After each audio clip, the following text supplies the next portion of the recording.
Hi, my name is Lauren Brooks. I'm a third year integrative biology major from Upper Marlboro, Maryland. Hi, my name is Shaniya S. I'm a second year health science major from Nashville, Tennessee. All right, so our TED Talk is called It's a Family Reunion, y'all. Okay. So, have you ever been to a family reunion? When you think of one, you normally think of families getting together, coming from different parts of the country, haven't seen each other in a long time. Normally it's for bigger families, but yeah. But I guarantee you don't think about involving the social biology of animals into it, right? Yeah, exactly. So, when it comes to family reunions, we have the different families. Humans and animals are similar more than we acknowledge. One thing we do have in common are family trees, also known as, The phylogenetic trees. yes, thank you. We all derive from one initial source, the head of our tree, basically the one who started the family. So, at a family reunion, it will be like the oldest one there. Also within animals, it's the oldest ones there, they started that specific family and it just kept growing. Normally that would be called like the alpha male, but for humans, it'll just be like the elders, I would say. Normally like a man and a woman, but for animals, it would normally just be like a male as the alpha male. However, if you take a look, several families are combined into one, and that's why, it'll be a family reunion because, everybody coming, everybody getting together, things like that. There are various classes, subgroups, demographics, all inside one family.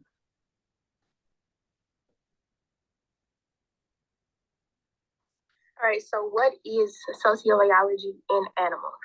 So, according to the definition, sociobiology is the scientific study of the biological aspects of social behavior in animals and humans. So, examples of this would be mating patterns, pack hunting, dominance roles, and territorial fights. All of these things that are done based off of the social behavior in animals. So,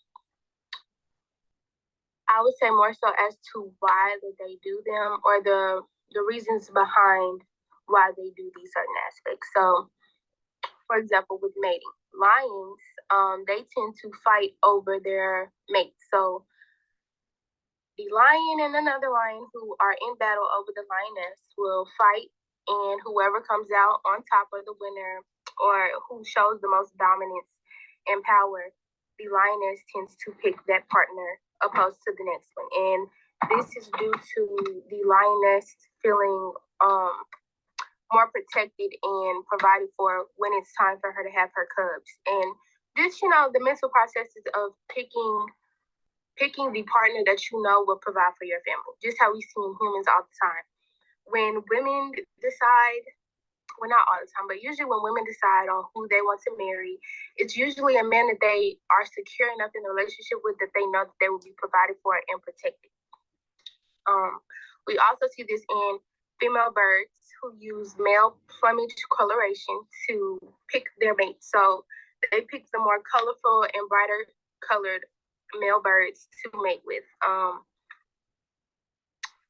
And I say we can see this in human interaction as well as like what we find the most attractive. So when we're going out and we see someone we find attractive, we automatically think, oh, I want them to be my boyfriend, or I want to talk to them, or just different things of that. It's more so a attraction thing. And this I feel like affects later on like natural selection on how strong the cubs come out, on how colorful the birds come out, just different things like that. And also what type of birds and colors that you see in certain areas. So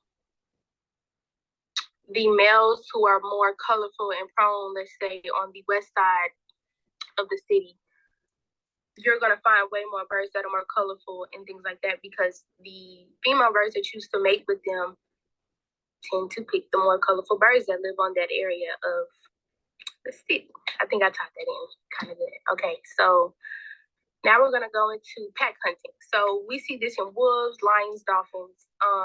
Wolves tend to refer to them as moving in packs and things like that. And if you think about it, a lot of people refer to big groups of friends as packs within humans. So when it comes to packs in hunting, the benefits of this is usually a higher kill rate and reduction in hunting distance. So when you move as a group, you're able to cover more area without traveling that far. And also with the higher kill rate, you can knock out more of your predators or prey, I guess, because they would be the predators. You will knock out your prey faster because you have more people hunting and killing off your food. Next, we're going to go to the dominance roles. So we see this, I'm going to use lions again. We see this in lions when you have the head of the pride. So that's usually the strongest. If you think back to Lion King, when Mufasa and his brother Scar were going back and forth over dominance, and Mufasa ended up dying. But a lot of animals tend to battle or pick their leader to be the strongest of the pack. And then territorial fights, which ties back into dominance roles. A lot of these animals tend to battle over who runs the territories based off of who is the strongest. So basically, a kind of survival of the fittest. If you get punked out of your territory, then it automatically goes to whoever won the battle or the fight. Each of these, they play important roles in our day-to-day interactions that we see within animals, and also long-term effects, as I mentioned earlier, such as natural selection.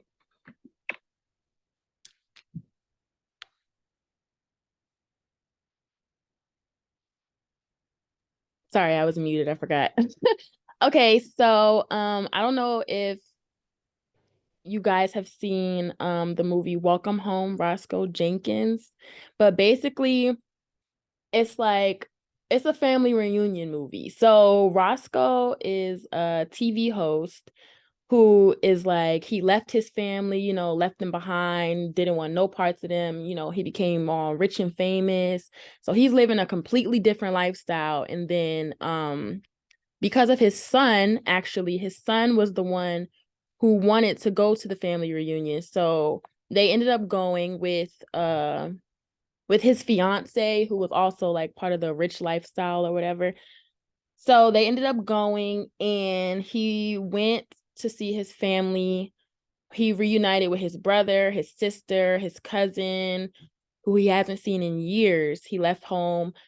And the thing is, like, with his cousin, they have like some kind of rivalry or whatever, and that's similar to like different animals who fight over dominance, things like that. So Roscoe comes back as kind of like the outcast, like the runt of the pack or whatever, as is related to wolves, as Shania was talking about earlier.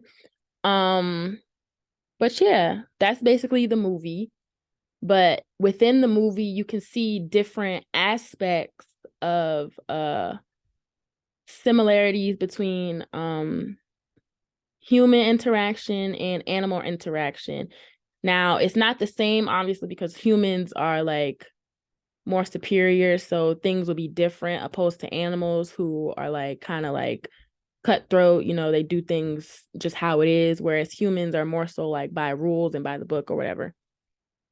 But yeah, that's basically the movie. Oh, did I miss? Oh, hold on.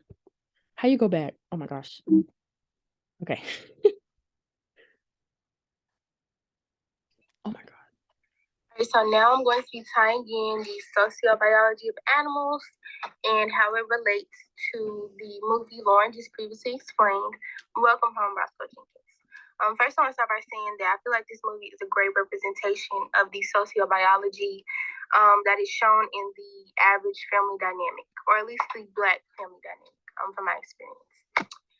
First point I'm going to be making is the animal mating patterns. So, as mentioned previously, the lions tend to pick based off who they think can protect and provide the most, and birds pick off of initial attraction due to the colors and vibrancy of the male's feathers.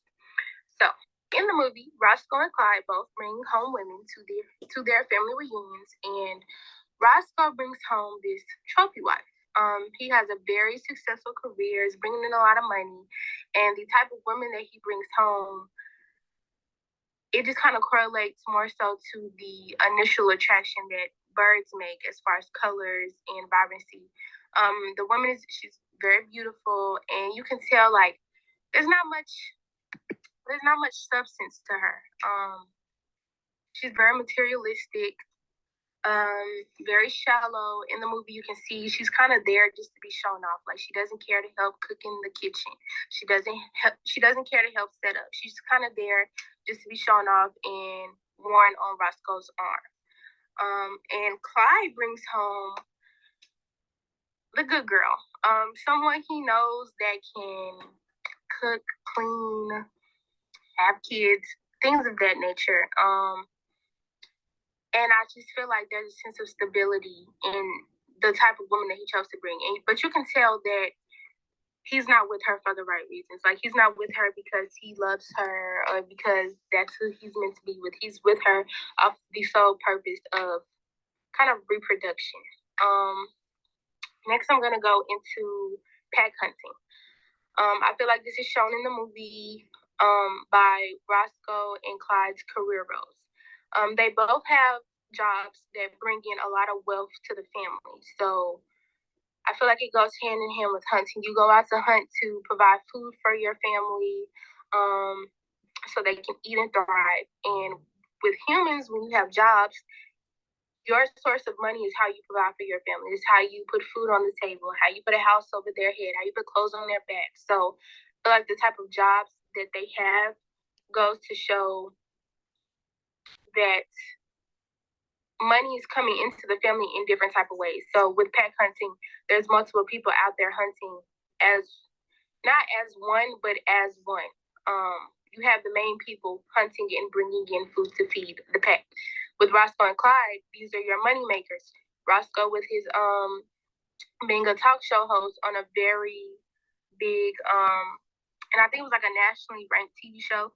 And Clyde is the owner of a very successful dealership in the city.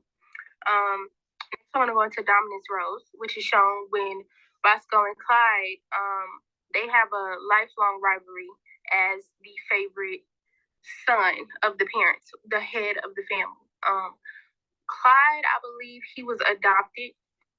So he was brought in at a very young age and kind of like battling for that favorite son role by the actual son, Roscoe. So in the movie, it just kind of shows how everything with them is a competition, which type of girls that they got, the type of clothes that they wore, the type of sports they played, and then also they would get into it a lot physically. And then also just trying to win that love and validation from their parents. So in the movie, you can see Roscoe and Clyde, they tend to battle for dominance a lot over who's the favorite and who's going to be the next head of the family when, their dad, the head of the family, passes away, or when it's just their time to take over. And last, I'm going to go into territorial fights. So just like animals, humans fight over the same thing, fight over territories. You see this a lot in wars. Really, I feel like wars is a good thing when a lot of countries, it's a battle over certain territories. But this is shown in the family, in Roscoe Jenkins' family, in their traditional obstacle course. So at the end of the movie, it shows how they battle. I feel like it was more so a battle over one of the girls' loves, that they were going back and forth over, and also just the validation of who was the best, especially from the dad and the mom. So in the movie, you can just kind of see they were going to extreme lengths to win this obstacle course. These middle-aged men, 40, 50, who can't move as fast, who can't run around as fast and jump over all these obstacles, still doing it to try to prove a point, win the family territory. So I feel like all of these points just kind of tie in and show exactly what sociobiology looks like in a average family dynamic.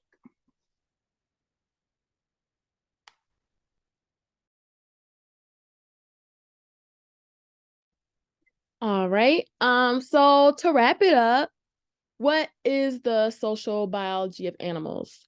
So, like Shania was stating, the social biology of animals is the scientific study of the biological aspects of social behavior in animal and, well, not in humans, but of animals. So when you think of a reunion, you think of like, families getting together. There's some family members that you want to see and some that you don't. For an example, I do want to go back to what Shania was saying earlier when she was talking about the type of woman that Clyde brought home. Not only was she able to reproduce and provide and do all these things that a woman should be able to do, like the things that men look for. She was also the love of Roscoe's life when they were little. So that kind of amped up the rivalry and the hatred towards Clyde when they showed up at the reunion together. So like I said, for an example, as Shania mentioned earlier, she used lions competing for a mate. I also put an example of like gorillas competing, fighting it out, things like that. And relating back to the movie, the family has these obstacle course races that basically whoever won was able to win the hand of the girl that they were both competing for when they were little. Now, the first time Clyde won, but the second time Roscoe won, he realized, this is the woman I want to be with. So the trophy wife just got kicked to the curb. And yeah. So when it comes to animals and their social biology, how they communicate and things like that, like I said earlier, it's not so different from humans. In fact, it's actually very similar to the point where it can almost be exactly the same. It's just the fact that humans have more structure and more stability, whereas animals, they don't have structure. Like they have instincts, so like they know what to do, but they don't have like specific instructions like this is how you're supposed to do this is how you're supposed to conduct yourself, whatever. Animals kind of just go with the flow. And yeah, that's basically it. uh did you have anything else you wanted to say? No, I think you covered it pretty well. All right, well, I'm gonna stop sharing. Oh, how you start recording? Oh my gosh. Okay.